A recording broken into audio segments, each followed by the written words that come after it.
Mubarak. Let's celebrate the true meaning of sacrifice and devotion. Good morning and Assalamu alaikum. My name is Ikra Noor and I am from grade 8. Eid Adha Mubarak.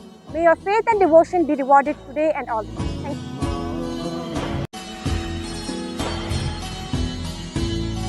Wishing you, your family, peace, love, and blessing this Eid al-Adha.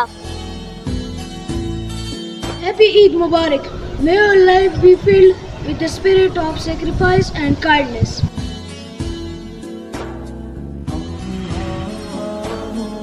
Wishing you and your family love, peace, and blessing this Eid al-Adha. Let's celebrate the true meaning of sacrifice and devotion. Eid Mubarak.